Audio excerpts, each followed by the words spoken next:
पाकिस्तानी नागरिकांची exit permit देऊन पाकिस्तानला रवानगी। नवी मुंबईतील 3 पाकिस्तानींची मायदेशी रवानगी। व्हिजिटर व्हिसावर हे नागरिक मुंबईत आल्याची माहिती। पाकिस्तानकडून एलओसीवर गोळीबाराची मालिका सुरूच। युद्धाच्या भीतीने बिथरलेल्या पाकिस्तानच्या कुरापती सुरू। पाकिस्तानकडून सलग 12व्या दिवशी शस्त्रसंधीचं उल्लंघन। गोळीबाराला भारतीय सैन्याकडूनही चोख प्रत्युत्तर। राजस्थान जैसलमेर सीमेवरील सुरक्षा वाढ। पहलगाम दहशतवादी हल्ल्यानंतर भारत पाकिस्तान सीमेवर सुरक्षा निर्बंधित वाढ। पाकिस्तानी नागरिकाची भारतात घुसखोरी करणारा पाकिस्तानी बीएसएफच्या ताब्यात। पाकिस्तानी नागरिकाची चौकशी सुरू। चिनाब नदीचं पाणी अडवल्यानंतर पात्र कोरडं। बगलिहार जलविद्युत प्रकल्प धरणाचे सर्व दरवाजे बंद। पाकिस्तान पाण्याच्या थेंबाथेंबासाठी तडफडणार। चिनाब नदीची पाणी पातळी कमालीची खालावली। वक्फ संबंधी सुनावणी नवीन सरन्यायाधीशांसमोर। वक्फबाबत सर्वोच्च न्यायालयात 15 मे पासून सुनावणी। गवई 13 मे रोजी सरन्यायाधीश पदाची सूत्रे स्वीकारणार। भूषण गवईंच्या खंडपीठासमोर होणार सुनावणी। चालू वर्षातच भारत चौथी मोठी अर्थव्यवस्था बनेल। आंतरराष्ट्रीय नाणेनिधीच्या अहवालात अंदाज। भारत जपानला मागे टाकून चौथी मोठी अर्थव्यवस्था बनेल। भारताचा नॉमिनल जीडीपी 4,187,000 अब्ज अमेरिकी डॉलर्स। धाराशिवच्या तुळजापूरमधील मसला या ठिकाणी बिबट्याचा शेतकऱ्यावर हल्ला।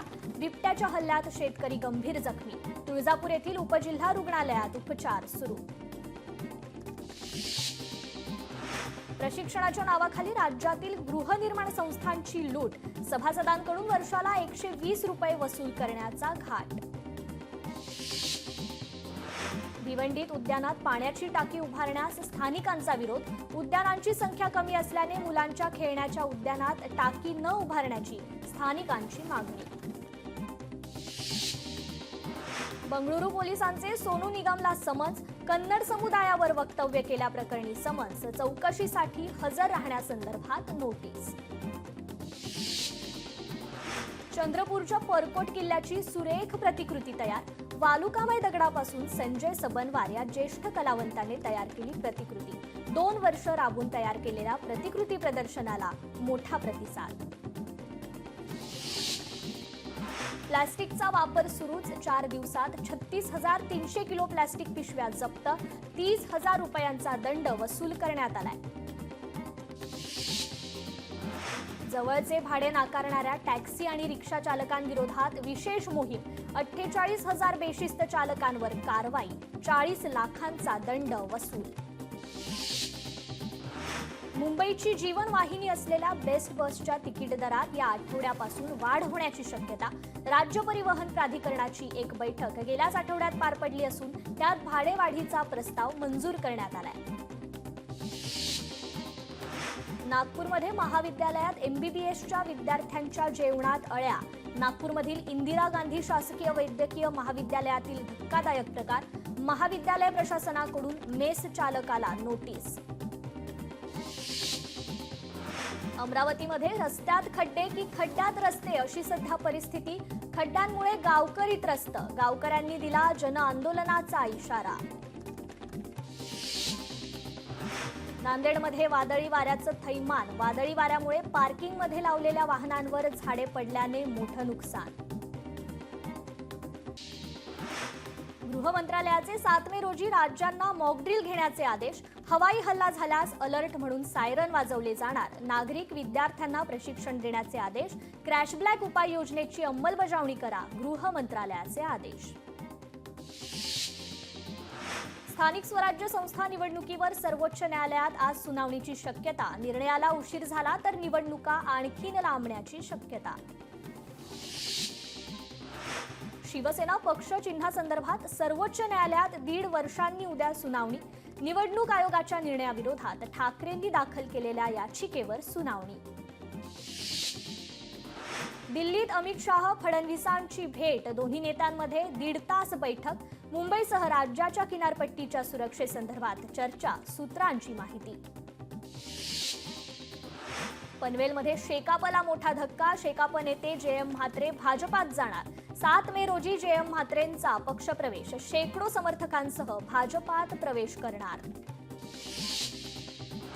बीएसएफमध्ये 18,000 सैनिकांची भरती होणार. बीएसएफला अधिक सक्षम करण्यासाठी केंद्र सरकारचा मोठा निर्णय. 16 नवीन बटालियन निर्माण केल्या जाणार. सूत्रांची माहिती. गृहसचिव आज राज्याच्या सचिवांची बैठक घेणार. एनडीआरएफ एसडीआरएफ अधिकारी बैठकीला हजर राहणार. आज सकाळी 11 वाजता ऑनलाईन बैठक होणार आहे. उद्या होणाऱ्या मॉकड्रिल संदर्भात ही बैठक असणार आहे. वाहतूक नियमांच्या उल्लंघनावर नियंत्रण आणण्यासाठी वाहतूक विभागाची अनोखी शक्कल. वाहतुकीचे नियम तोडले तर चालकाला नकारात्मक गुण मिळणार. ड्रायव्हिंग लायसन्स होणार सस्पेंड. राहुल गांधींनी घेतली पंतप्रधान मोदींची भेट. सरन्यायाधीश संजीव खन्नांनीही घेतली मोदींची भेट. सीबीआय प्रमुख पदाबाबत चर्चा झाल्याची माहिती. प्रभादेवी पुलाचा तिढा लवकरच सुटणार. एमएमआरडीए रहिवाशांमध्ये सकारात्मक बैठक. आठवड्याभरात शासन निर्णयाची शक्यता. माजी मुख्यमंत्री अशोक चव्हाण यांची सहपत्नीक साई दरबारी हजेरी. साईबाबा संस्थानच्या वतीने शाल आणि साईंची मूर्ती देऊन सत्कार. सोलापूरमध्ये आमदार आपल्या भेटीला उपक्रमातून देवेंद्र कोठींनी घेतली शेकडो नागरिकांची भेट. विकास कामांची प्रत्यक्ष पाहणी करण्यासाठी तसेच नागरिकांच्या अडचणी जाणून घेण्यासाठी उपक्रम राबवला गेला. खासदार नारायण राणे सिंधुदुर्ग दौऱ्यावर. राजकोट मालवण किल्ल्यावर छत्रपती शिवाजी महाराज पुतळ्याच्या उभारणीची पाहणी करतील. भाजप शहराध्यक्ष आणि जिल्हाध्यक्ष निवडीला वेग. कोर कमिटीने सुचवलेली 78 नावे चंद्रशेखर बावनकुळेंकडे. कमिटीतील सदस्यांनी प्रत्येकी 3 नावे सुचवली तर निरीक्षकांनी प्रत्येक जिल्ह्यातून पक्ष कार्यकर्त्यांचं मत जाणून घेतलंय. महादेव जानकर यांनी राहुल गांधींची घेतली भेट. अहिल्याबाई होळकर यांच्या जयंती महोत्सवाचं निमंत्रण दिल्याची माहिती. केंद्रीय रस्ते वाहतूक मंत्री नितीन गडकरी अकोला जिल्हा दौऱ्यावर. गडकरी राष्ट्रीय महामार्गाची करणार पाहणी.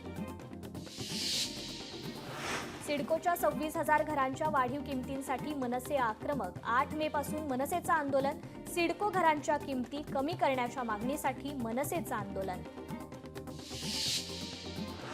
एसटी कर्मचाऱ्यांच्या महागाई भत्त्यात लवकरच वाढ होणार. याच महिन्यात मंत्रालयात बैठक घेऊन निर्णय घेणार. परिवहन मंत्री प्रताप सरनाईक यांचं आश्वासन. कल्याणमध्ये 5 तास अँब्युलन्स न मिळाल्याने महिलेचा मृत्यू.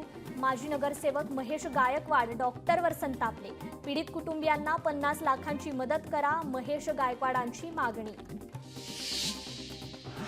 वसईच्या आमदार स्नेहा दुबे पंडित यांच्या शुभ हस्ते जलजीवन मिशन अंतर्गत विविध पाणी पुरवठा प्रकल्पांचे भूमिपूजन संपन्न. या विकास कामांमुळे वसईतील नागरिकांना अधिक प्रभावी पाणी पुरवठा मिळणार. अमरावतीत विजांच्या कडकडाटासह जोरदार पाऊस. वीज कोसळून दोघांचा मृत्यू तर 4 जण जखमी. चंद्रपूरमध्ये पुन्हा वादळी वाऱ्यासह जोरदार पाऊस. वादळी पावसामुळे बऱ्याच भागातील वीज पुरवठा खंडित. पावसामुळे अनेकांचं मोठं नुकसान. सततच्या पावसामुळे वातावरणात मात्र गारवा. नांदेडमध्येही जोरदार वादळी वाऱ्यासह अवकाळी पावसाची हजेरी. शेती फळबागायतीचं नुकसान होण्याची शक्यता. कोल्हापूरच्या वारणानगरमध्ये गारांचा पाऊस. उकाड्याने हैराण झालेल्या नागरिकांना अवकाळी पावसामुळे दिलासा. अमरावती जिल्ह्यातही अनेक ठिकाणी जोरदार पावसाची हजेरी. अचानक आलेल्या पावसाने नागरिकांची तारांबळ. पुढील 3 दिवस पश्चिम विदर्भात गारांच्या पावसाची शक्यता.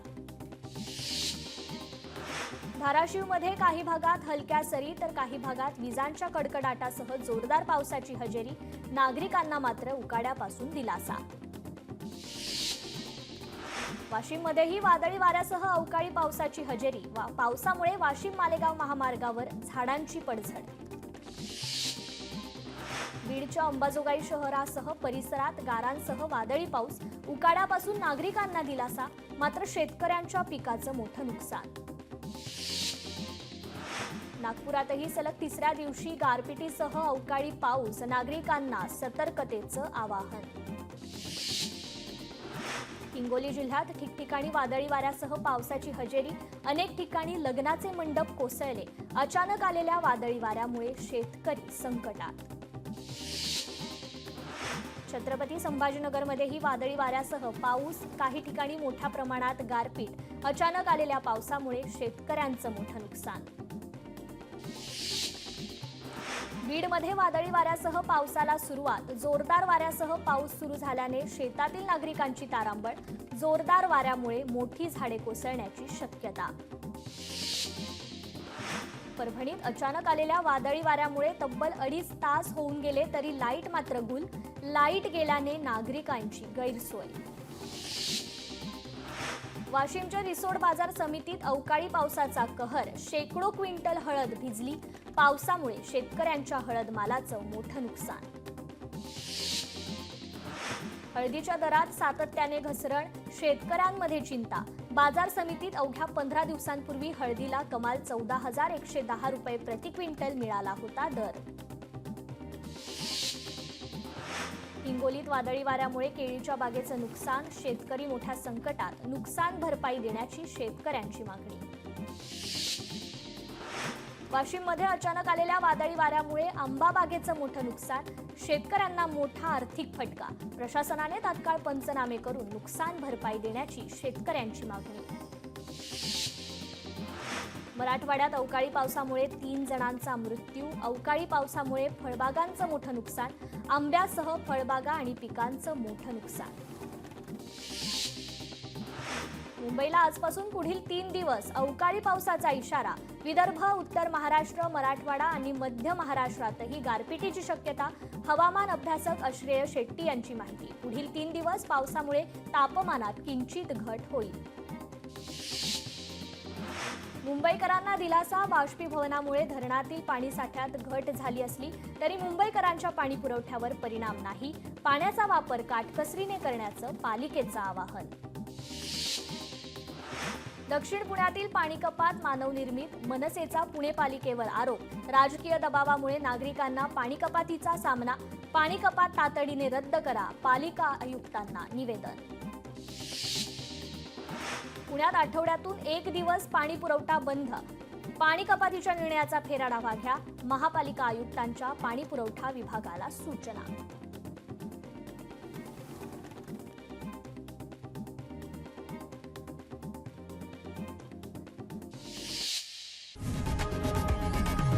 लोकशाही मराठी ऐका, पहा, जागरूक रहा.